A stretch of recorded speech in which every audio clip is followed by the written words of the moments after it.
Merry Christmas sa ating lahat, lalong-lalo na sa ating mga OFW sa amang sulok ng mundo. Mag-ingat po tayo lagi, lalo at malayo tayo sa ating mga pamilya. At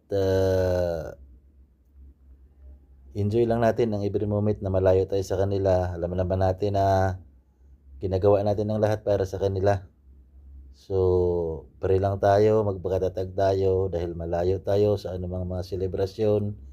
Ang importante, makasuporta tayo sa kanila at mabigay natin kahit paano yung pangangailangan nila. So, di bali na tayo magtiis para sa kanila.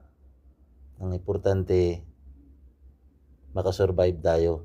Merry Christmas sa ating mga bayaning OFW, sa ating mga mahal sa buhay sa Pilipinas. Miss you so much and enjoy the holiday season. Thank you. Good night.